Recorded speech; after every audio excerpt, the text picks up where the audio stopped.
না, আমাদের দাবি তো মানে কি নানা রকমের আলোচনা হয়েছে, শুধু একটা নয়, অনেক রকম আলোচনা হয়েছে। ফুটবল স্কুল খোলার দাবি এসছে, যে শনি রোববার করে ফুটবল স্কুল খোলা হোক, অনেক ধরনের দাবি এসছে। দাবি তো এগুলো নয়, এগুলো হচ্ছে তাদের বক্তব্য। দাবি কথাটা এর সঙ্গে একমত নই আমি।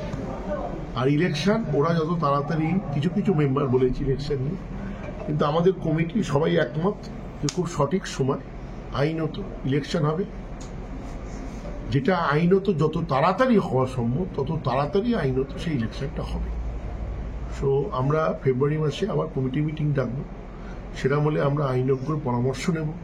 সেরকম হলে যে আমরা যারা ইলেকশন চাইছি, মানে তারা বলছে যে মানে পারলে আজকে হয়, সেরকম তাদেরকেও হয়তো দু একজনকে আমরা ইনভাইট করে ডাকবো সেই মিটিংয়ে।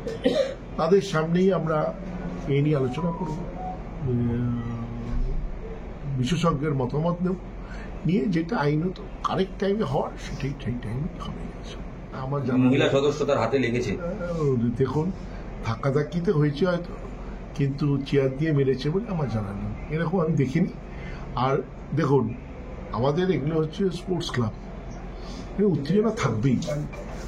আমরা ফুটবলের সমর্থক, 90 মিনিটের আমাদের শরীরে আগুন ধরে, তো সেই জন্য উত্তেজনা থাকবেই। আমরা হকি খেলি, আমরা অ্যাথলেটিক্স খেলি, আমরা জিততে এতটাই অভ্যস্ত হয়ে গেছি গত 4 বছর, আমাদের মধ্যে উত্তেজনাটা একটু বেশি থাকবেই।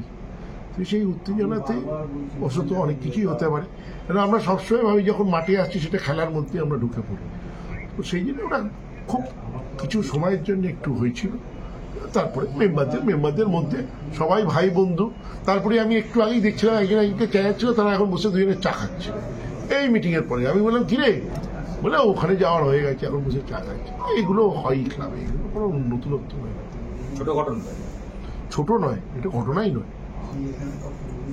আমাদের দেখুন এজিএমে 5টি যেসব ঘটনা আছে, সেই ঘটনার সঙ্গে এটা যদি আপনি তুলনা করেন তাহলে এটা ঘটনাই নয়। আমি সেই দিকে যাচ্ছি না, আমি 94 থেকে মন মানে আছি। প্রথম কথা, আগে এজিএম হতোই না। 94 থেকে 2005 কোনো এজিএম হয়নি। তো সেই জন্যে এখন ক্লাব অনেক শৃঙ্খলা, অনেক এতে চলছে। 2005-এর পর থেকেই চলছে, প্রপার টাইমে ইলেকশন হয়, প্রপার টাইমে কমিটি তৈরি হয়। তো সেই জন্য আর এজিএমে গন্ডগোল সেগুলো ইতিহাসে অনেক কিছুই আছে। আজকেরটা কোনো ব্যাপারই নয়, আজকেরটা খুবই মানে ঘটনাও বলবো না, ক্ষুদ্র বলবো না, ঘটনাই নয়।